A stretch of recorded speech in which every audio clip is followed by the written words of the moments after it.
Karnataka news beet follow ಮಾಡಿ, subscribe ಮಾಡಿ. ರಾಜಕೀಯ ರಣರಂಗದಲ್ಲಿ ಶಿವಾಧಿಪತ್ಯ ಆರಂಭ ಮಾಡೋಕೆ ಡಿಕೆ ಶಿವಕುಮಾರ್ ಸಿದ್ಧರಾಗ್ತಾ ಇದ್ದಾರೆ. ಈಗಾಗಲೇ ಕೌಂಟ್ ಡೌನ್ ಕೂಡ ಆರಂಭವಾಗಿದೆ. ಹೀಗಾಗಿ ರಾಜ್ಯಪಾಲರನ್ನ ಭೇಟಿ ಮಾಡಿದ್ದಾರೆ ಡಿಕೆ ಶಿವಕುಮಾರ್.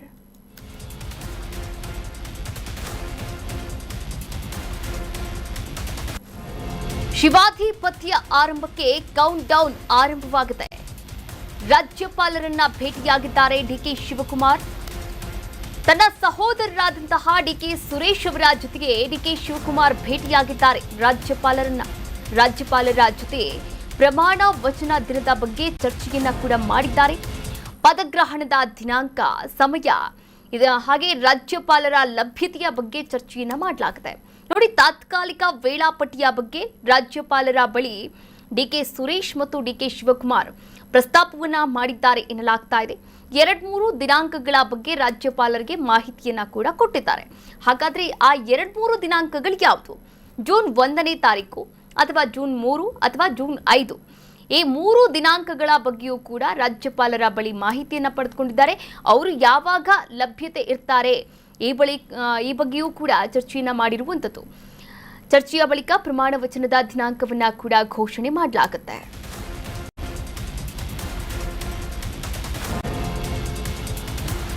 ರಾಜ್ಯಪಾಲರಿಗೆ 2 ದಿನಾಂಕದ ಬಗ್ಗೆ ಡಿಕೆ ಶಿವಕುಮಾರ್ ಅವರು ಹೇಳಿದ್ದಾರೆ.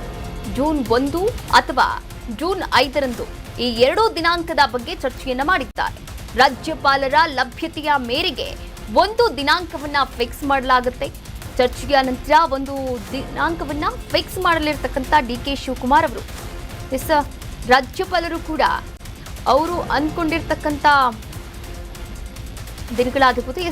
ಲೋಕಭವನದಿಂದ ನಾಗರಬಾವಿಗೆ ಡಿಕೆ ಶಿವಕುಮಾರ್ ತೆರಳಿದ್ದಾರೆ. ಅಜ್ಜುಗಿನ ಶಾಖಾ ಮಠಕ್ಕೆ ಈಗಾಗಲೇ ಭೇಟಿಯನ್ನ ನೀಡಲಿದ್ದಾರೆ ಡಿಕೆ ಶಿವಕುಮಾರ್ ಅವರು. ಮನೆಯಲ್ಲೇ ಅಜ್ಜುಗಿನನ್ನ ಪೂಜೆ ಮಾಡ್ತಾ ಇರುವಂತಹ ಕುಟುಂಬ, ಅಲ್ಲಿ ಅಜ್ಜುಗಿನ ಆಶೀರ್ವಾದವನ್ನ ಪಡೆಯಲಿರುವಂತಹ ಡಿಕೆ ಶಿವಕುಮಾರ್ ಅವರು ರಾಜ್ಯಪಾಲರನ್ನ ಕೂಡ ಈಗಾಗಲೇ ಭೇಟಿಯನ್ನ ಮಾಡಿರುವಂತದ್ದು. ಲೋಕಭವನಕ್ಕೆ ತೆರಳಿದ್ರು. ಲೋಕಭವನದಲ್ಲಿ ರಾಜ್ಯಪಾಲರ ಜೊತೆಗೆ ಡಿಕೆ ಸುರೇಶ್ ಮತ್ತು ಡಿಕೆ ಶಿವಕುಮಾರ್ ಇಬ್ಬರು ಕೂಡ ಪ್ರಸ್ತಾಪವನ್ನ ಮಾಡಿದ್ದಾರೆ.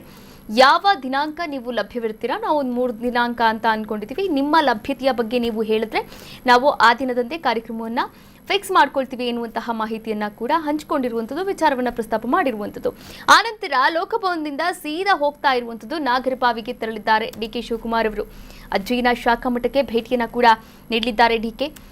ಮನೆಯಲ್ಲಿ ಅಜ್ಜಯ್ಯನನ್ನ ಪೂಜೆ ಮಾಡ್ತಾ ಇರುವಂತಹ ಕುಟುಂಬ ಕೂಡ ಇದಾಗಿರುವಂಥದ್ದು. ಹೀಗಾಗಿ ಅಜ್ಜಯ್ಯನ ಆಶೀರ್ವಾದ ಪಡೆಯೋಕೆ ಡಿಕೆ ಶಿವಕುಮಾರ್ ಅವರು ಅಲ್ಲಿಂದ ಅಂದ್ರೆ ಲೋಕಭವನದಿಂದ ಸೀದಾ ನಾಗರಬಾವಿಗೆ ತೆರಳುತ್ತಾ ಇರುವಂಥದ್ದು. ಇದೇ ವಿಚಾರಕ್ಕೆ ಸಂಬಂಧಪಟ್ಟಂತೆ ನಮ್ಮ ಪ್ರತಿನಿಧಿ ಅಭಿಷೇಕ್ ದೂರವಾಣಿ ಸಂಪರ್ಕದಿಂದ ಜಾಯಿನ್ ಆಗ್ತಾ ಇದ್ದಾರೆ. ಮತ್ತಷ್ಟು ಅಪ್ಡೇಟ್ಸ್ಗಳನ್ನ ಕೂಡ ನೀಡ್ತಾ ಹೋಗ್ತಾರೆ.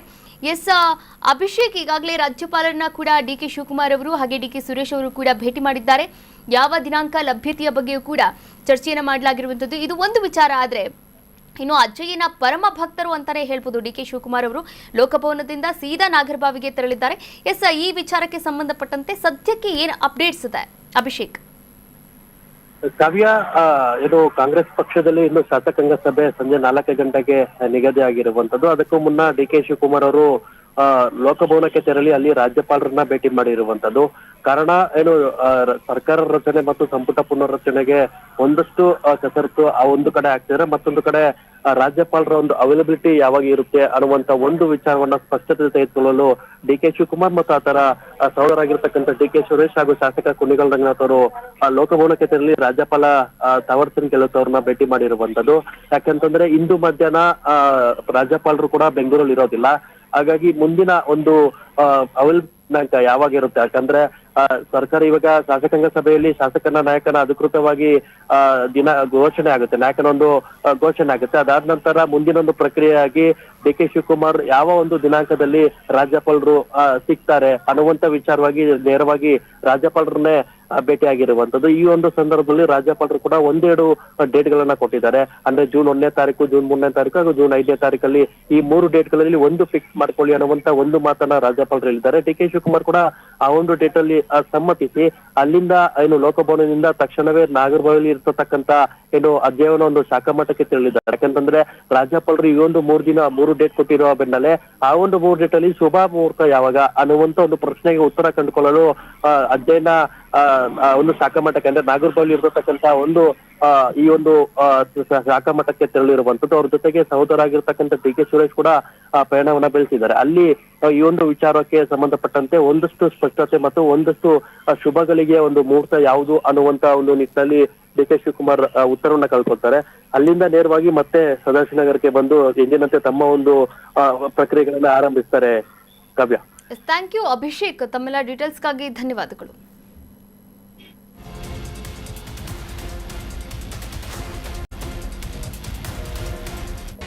ಕರ್ನಾಟಕ ನ್ಯೂಸ್ ಬೀಟ್ ಫಾಲೋ ಮಾಡಿ, ಸಬ್ಸ್ಕ್ರೈಬ್ ಮಾಡಿ.